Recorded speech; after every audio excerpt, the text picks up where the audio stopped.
Hi అండి, నమస్తే. నేను మీ Sravanthi. Welcome to Sravanthi foods. ఈరోజు మన వీడియోలో చూడబోయే రెసిపీ వచ్చేసి మనం ప్రతి పండుగకి తప్పకుండా చేసుకునే పరమాన్నాన్ని టేస్టీగా ఎలా చేసుకోవాలో చూద్దాం. చాలా తక్కువ టైంలో ఈ పరమాన్నాన్ని చాలా రుచిగా చేసుకోవచ్చు. ఇలా గిన్నెలోకి ఒక గ్లాస్ రైస్ని వేసుకొని వాటర్ పోసి శుభ్రంగా 2-3 సార్లు కడుక్కోవాలి.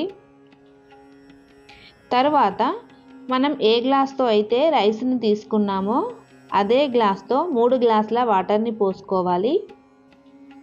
మీకు టైం ఉన్నట్లయితే ఒక 15 నిమిషాలు ఈ బియ్యాన్ని నానబెట్టుకోండి, లేకుంటే వెంటనే అయినా చేసుకోవచ్చు. తర్వాత స్టవ్ పై పెట్టుకొని మెత్తగా ఉడికించుకోవాలి. చూడండి, అన్నం ఇలా ఉడుకుతున్నప్పుడు వేరొక బర్నర్పై గిన్నె పెట్టుకొని మనం ఏ గ్లాస్తో అయితే రైస్ని తీసుకున్నామో అదే గ్లాస్తో 1 గ్లాస్ బెల్లాన్ని వేసుకోవాలి. మీరు స్వీట్ ఎక్కువ కావాలనుకుంటే మరొక పావు గ్లాస్ వరకు వేసుకోవచ్చు. 1/2 గ్లాస్ వాటర్ పోసుకొని ఈ బెల్లాన్ని కరిగించుకోవాలి.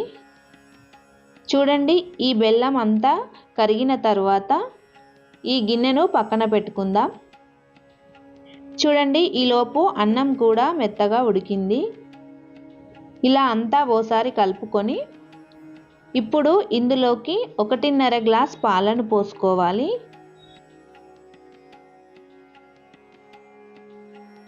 ఇలా అంతా బాగా కలుపుకోవాలి. ఈ పాలలో అన్నాన్ని 2-3 నిమిషాలు బాగా ఉడికించుకోవాలి. ఇది ఉడికేలోపు వేరొక బర్నర్పై చిన్న ప్యాన్ పెట్టుకొని 1 స్పూన్ నెయ్యి వేసుకోవాలి. నెయ్యి వేడైన తర్వాత కొన్ని బాదం పప్పులు, కొన్ని జీడిపప్పులు వేసుకొని ఫ్రై చేసుకోవాలి.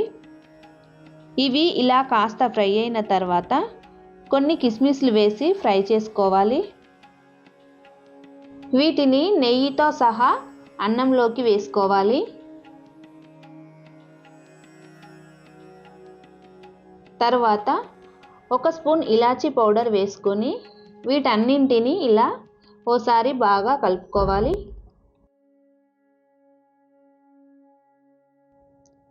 తర్వాత స్టవ్ ఆఫ్ చేసి ఈ అన్నాన్ని కాస్త చల్లారనివ్వాలి. ఇలా అన్నంలోని పొగలన్నీ పోయిన తర్వాత కరిగించి పెట్టుకున్న బెల్లం వాటర్ని పోసుకోవాలి. ఇలా అంతా కలుపుకోవాలి. ఈ ప్రాసెస్లో చేసుకున్న పరమాన్నం చల్లారాక కూడా గట్టిపడకుండా ఉంటుంది.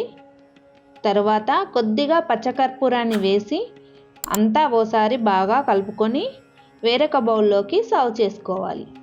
అంతే అండి, ఎంతో టేస్టీగా ఉండే పరమాన్నం రెడీ అయినట్లే. ఈ వీడియో కనుక మీకు నచ్చినట్లయితే మీ ఫ్యామిలీ అండ్ ఫ్రెండ్స్కి షేర్ చేయండి. మన ఛానల్ని సబ్స్క్రైబ్ చేసుకోండి. Thank you for watching. ఈరోజు మన వీడియోలో చూడబోయే రెసిపీ వచ్చేసి బెల్లంతో చేసుకునే ఒక మంచి స్వీట్ రెసిపీని చూపించబోతున్నాను. ఈ రెసిపీని స్వీట్ తినాలనిపించినప్పుడైనా లేక దేవునికి ప్రసాదంగా పెట్టవచ్చు. టేస్ట్ చాలా బాగుంటుంది. చాలా త్వరగా కూడా చేసుకోవచ్చు. ఇలా ప్లేట్లోకి 1 కప్పు బియ్యం పిండి ఇలా జల్లించి వేసుకోవాలి.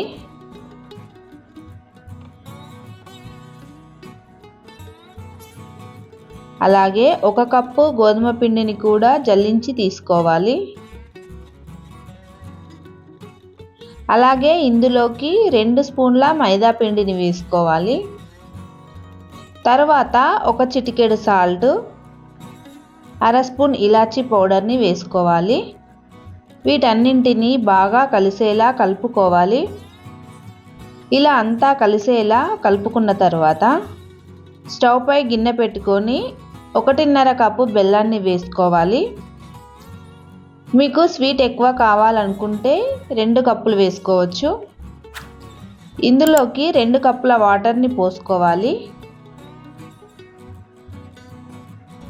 దీనికి పాకం ఏం పట్టాల్సిన అవసరం లేదు, జస్ట్ బెల్లం కరిగితే సరిపోతుంది.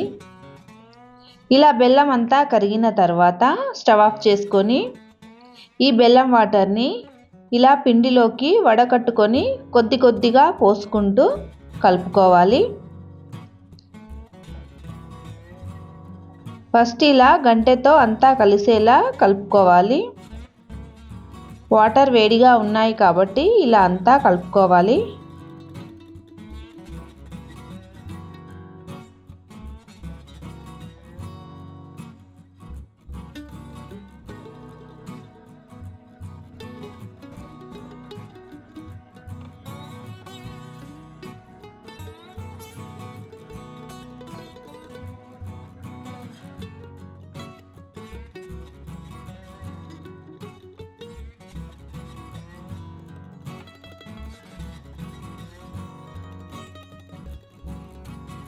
తర్వాత కాస్త గోరువెచ్చగా అయిన తర్వాత ఇలా చేతితో అంతా బాగా కలిసేలా కలుపుకోవాలి.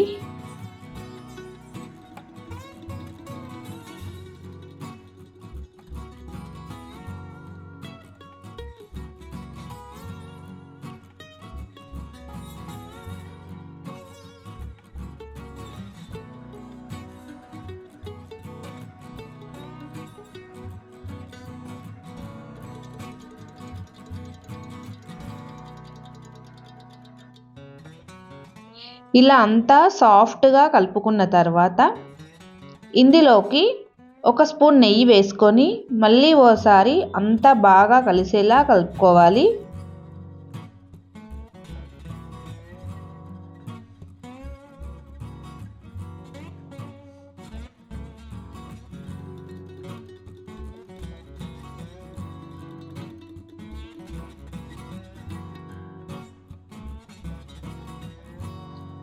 చూడండి ఇలా సాఫ్ట్గా కలుపుకోవాలి. తర్వాత ఇందులోకి మనకు కావాల్సినంత చిన్న పిండి ముద్దను తీసుకొని ఇలా కవర్పై కొద్దిగా ఆయిల్ కానీ నెయ్యి కానీ రాసుకొని ఈ పిండి ముద్దను పెట్టి ఈ విధంగా చేసుకోవాలి.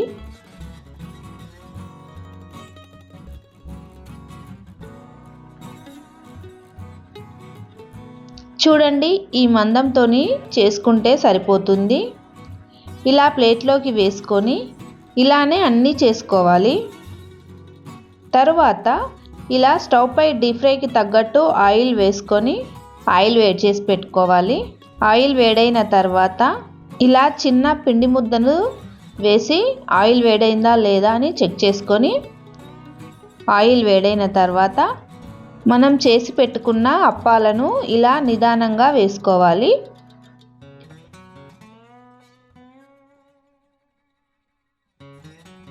వీటిని రెండు వైపులా బాగా ఫ్రై చేసుకోవాలి.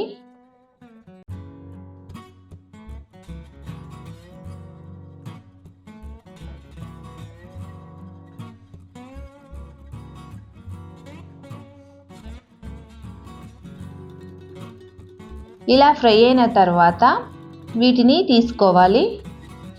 ఇలానే అన్నీ చేసి తీసుకోవాలి. అంతే అండి, ఎంతో టేస్టీగా ఉండే బెల్లం అప్పాలు రెడీ అయినట్లే. ఇవి 4-5 రోజుల వరకైనా ఫ్రెష్గానే ఉంటాయి. వీటిని దేవునికి నైవేద్యంగా అయినా పెట్టవచ్చు. అంతే అండి, ఎంతో టేస్టీగా ఉండే ఈ స్వీట్ రెసిపీ మీకు నచ్చినట్లయితే మీ ఫ్యామిలీ అండ్ ఫ్రెండ్స్కి షేర్ చేయండి. మన ఛానల్ని సబ్స్క్రైబ్ చేసుకోండి. Thank you for watching.